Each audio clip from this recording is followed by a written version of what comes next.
a questão do desaparecimento de lojas e estabelecimentos históricos não é um problema novo. É um problema que, como sabem, se colocou em momentos diferentes na cidade. Sempre que a cidade tem um período de crescimento, esta situação coloca-se. Esta situação colocou-se, por exemplo, final dos anos 60 e princípio dos anos 70, quando houve uma grande pressão, não acompanhada pelo planeamento municipal, relativamente à área de serviços. Lembro-me de ruas como a Rua Sá da Bandeira, lembro-me de confeitarias como a Oliveira, com os bancos. Lembram-se quando abriram as delegações dos bancos e, em determinada altura, houve um desaparecimento maciço deste tipo de estabelecimentos. Portanto, é bom termos a noção que esta não é uma questão de agora, mas ainda assim é um assunto agora mais pertinente porque temos, de facto, uma nova onda na cidade. E esta onda tem a ver, por um lado, com o desenvolvimento do turismo, mas também com a atratividade da cidade, que cria uma enorme pressão sobre aquilo que é o seu edificado, que são os serviços, que é tudo aquilo que nós queremos. E, objetivamente, é fundamental para a cidade do Porto manter duas coisas. Por um lado, manter os seus habitantes. Nós não os podemos amarrar, não os podemos obrigar a viver no Porto, mas temos que criar condições para que eles fiquem no Porto. E nós não imaginamos a nossa cidade se a nossa cidade subitamente se for transformada num centro comercial. Nós não queremos um centro comercial, queremos as nossas cidades têm um resíduo histórico e de tradição que é absolutamente fundamental manter. Portanto, creio que este enquadramento é necessário para percebermos que não estamos perante um problema novo, mas estamos um problema avolumado. Problema naturalmente avolumado também pela forma como a lei do arrendamento não previu, não criou circunstâncias atenuantes relativamente a esta matéria. Nós, quando olhamos para este fenómeno, temos que olhar para três forças em presença. Porque as cidades são sempre pontos de conflito. Temos, por um lado, o interesse público, que é aquilo que mais nos interessa, ou pelo menos mais me interessa a mim enquanto Presidente de Câmara. Um interesse público que eu já descrevi, não preciso de o voltar a descrever, é dizer nós queremos manter o mix na cidade, a mistura na cidade. Há depois o interesse do senhorio, do proprietário, e há o interesse do inquilino, neste caso um inquilino particular, com a vulnerabilidade particular de ter um determinado negócio que para ele representa um ónus e para a cidade representa um benefício.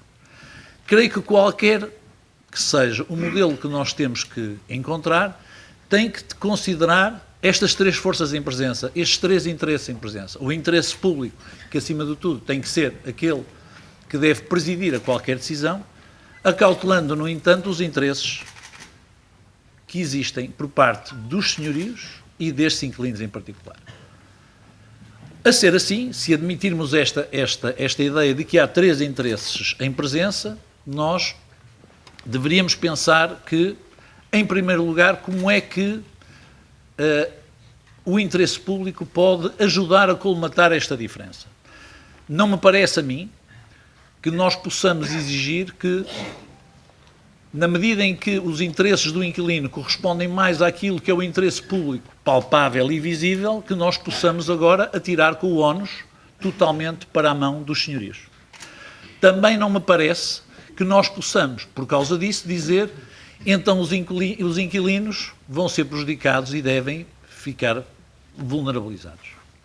A ser, na continuidade deste processo, o que é que me parece importante? Parece-me importante definir o que são os estabelecimentos históricos, os estabelecimentos de tradição. E, nesse aspecto, queria dizer, a Câmara Municipal do Porto, ouvida pela Associação Nacional de Municípios, já se pronunciou sobre essa matéria.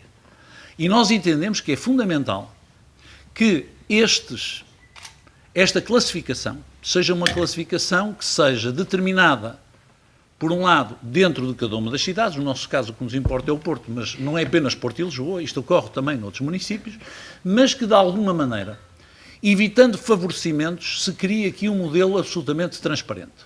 O modelo transparente devia partir de uma comissão multidisciplinar e deveria ter, depois, se quiserem, a certificação da Direção-Geral de Cultura, que tem competências e deve ter competências para, de alguma maneira, certificar o trabalho que é feito. Mas não gostaria que isto fosse um modelo de centralismo. Eu não gostaria que fosse uma Secretaria de Estado, uma Direção-Geral, qualquer em Lisboa, que havia de determinar se o Café Guarani é um estabelecimento de tradição ou não. Portanto, creio que o município deve ter essa capacidade, baseando-se numa equipe multidisciplinar em que podemos usar, nomeadamente, as universidades, coisa que, como sabem, em Lisboa já foi pensada e estruturada. Portanto, primeira questão. O que é um estabelecimento de tradição? E nós, sobre isso, se quiserem, depois podemos ir em detalhe, nós já o identificamos. Depois, o que é que temos que pensar relativamente a estes edifícios? Sendo que há uma classificação, será que nós pretendemos que, com base nisso, o senhorio fique inibido de atualizar renda ou, porventura, de rescindir o contrato que tem? Esta é uma questão fundamental. Essa é uma questão que já se coloca hoje relativamente a edifícios privados que estão classificados. Há países, ainda hoje vinha a falar com o Manuel Pizarro, por exemplo, na Alemanha e em Hamburgo, que talvez fruto da guerra que teve, tem maior preocupação com esta do que nós, que felizmente nunca tivemos esse drama, nunca tivemos grandes incêndios, nunca tivemos terremotos, nunca tivemos uma guerra, em que os municípios intervêm ativamente nessa matéria. Ou seja, dando aos proprietários de edifícios, e neste caso podia ser estabelecimentos classificados, determinadas vantagens que podem passar até por um IMI negativo.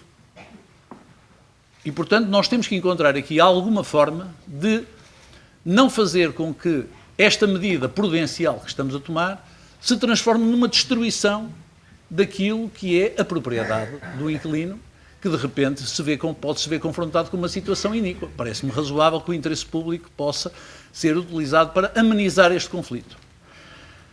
No âmbito das discussões que tivemos, e eu tive a oportunidade de reunir o Conselho dos 24 em novembro, salvo erro, em setembro, sobre esta matéria, falamos sobre esta matéria a propósito da possibilidade de introduzirmos uma taxa turística na cidade do Porto. E tivemos a oportunidade, nessa altura, de referir que, a nosso ver, e já o disse, não será neste mandato que será feito, é um assunto que deve ser discutido nas próximas eleições, é um assunto muito interessante para ser debatido nas próximas eleições, mas na minha visão, a ser criada uma taxa turística, ela devia ter uma componente que permitisse fazer o quê? Evitar que a cidade perdesse esta característica, ou seja, a taxa turística poderá ser o elemento, o instrumento que o município pode utilizar para amenizar este conflito entre proprietários e inquilinos, seja na habitação, para fixar aquilo que é a população que nós pretendemos que continue a poder viver na cidade do Porto, seja para estes instrumentos que são, objetivamente, tudo aquilo que são estabelecimentos de tradição. E aí poderíamos invocar duas coisas. Por um lado, poderíamos utilizar benefícios fiscais que dependem do município, agora, claramente, porque este governo teve a gentileza, se quiserem, de passar o IMI para as câmaras, o que nos permite, por tipo de atividade, criar isenções, e, portanto, poderíamos dizer ao senhorio, olha, o senhor tem ali uma loja de tradição, isto representa para si um ónus porque o senhor não pode despejar o inquilino, e não podendo despejar o inquilino, o aumento de rendas não pode ser mais do que este. E poderíamos encontrar instrumentos através da isenção de IMI, que já é aplicada nos centros históricos, dizendo, no fundo, corresponde a uma classificação e, portanto, criamos aqui um benefício, que era a justa contrapartida para que, de alguma maneira, ele soubesse que a capacidade que tem de aumentar rendas ou de despejar era mitigada. Uma outra forma que eu defendi há 2 anos atrás, estão aqui alguns senhores e senhoras da comunicação social que me ouviram, foi utilizar o instrumento da expropriação. Não me parece nada a expropriação, para que não fiquem com a ideia que eu agora, está aqui um marxista-leninista e está a defender expropriações,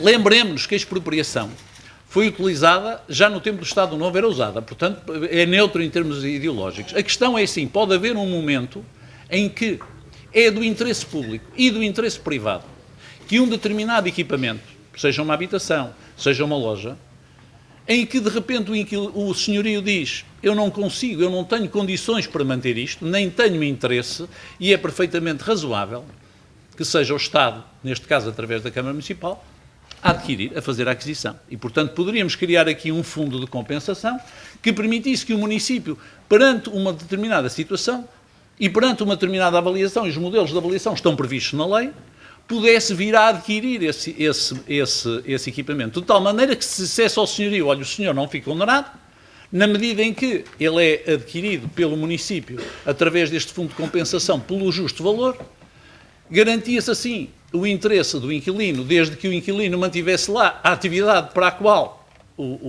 a loja foi classificada, quando diz loja, diz café ou restaurante, e ao mesmo tempo o município ficava aqui com um instrumento ativo para intervir. Nada que nos pareça a nós impossível. E, portanto, o grau de dificuldade desta matéria é como é que encontramos a justa medida. A justa medida, o que é? Como é que nós encontramos a justa renda? Adquirir é fácil, é relativamente fácil, a lei permite-o. A partir do momento em que é classificado, o município poderia adquirir. Aquilo que pretendemos saber e que temos que estudar muito bem é qual é a justa medida da renda. Ou seja, qual é o contributo para o bem público que resulta de uma atividade numa operação desta natureza. Até que ponto é que o município pode compensar uma determinada atividade? O que exige, naturalmente, que sejam feitas estudos, e isso creio que teria que ser um estudo aprofundado, para perceber qual é, se quiserem, a alavanca que pode e que deve ser dada. Porque também não seria justo que se criasse relativamente a estes estabelecimentos fontes de subsidiação que provocassem a injusta concorrência. Porque amanhã podemos ter aqui uma queijaria que nós dizemos que é classificada e ao lado, subitamente, nenhuma queijaria consegue avançar, porque aquela queijaria que é um edifício classificado, de alguma maneira é subsidiada no preço do queijo. Portanto, uma coisa são os custos de operação, se assim quiserem, e de manutenção do edifício, outra coisa é o justo negócio. Também não podemos entrar, portanto, há aqui que criar um sistema que tem que ser pensado, e certamente há outras experiências nessa matéria, que tem que ser avaliado. Um período especial tão longo, podemos levar a que o senhorio vá ter com o inquilino e diga assim, se você mudar a atividade, deixa de ser classificado, eu dou-lhe uma indemnização, é bom para si, é bom para mim e você vai-se embora. Estas coisas acontecem mesmo, Amório. Está a falar com alguém que conhece muito bem como é que isto passa, porque algumas destas atividades estão objetivamente fragilizadas. E por isso parece-me que o instrumento de criar aqui um tempo de proteção, só por si, pode-se criar aqui um enorme alçapão.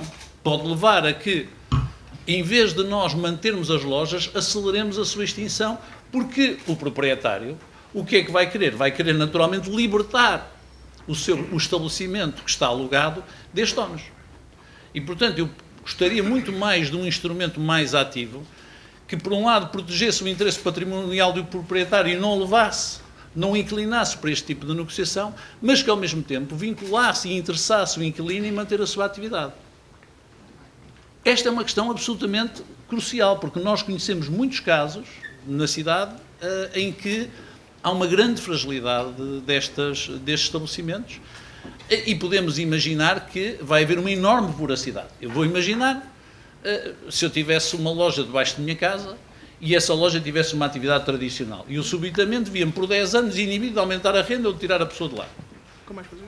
Eu não fazia obras, mas mais, ia ter com ele e dizia assim, se você calhar não tem filhos, não tem... se calhar era melhor você dedica-se a outra coisa qualquer e eu pago-lhe. Ou seja, podemos criar aqui o fator ao contrário. Nós não podemos encontrar... Isto é um bocadinho como a pesca, não é? Nós temos que ter muito cuidado em não dar uma amostra que nos atraia àquilo que nós não queremos. Portanto, chama a atenção que é preciso ter muito cuidado relativamente a esta matéria. Peço desculpa se... Tiago, desculpa.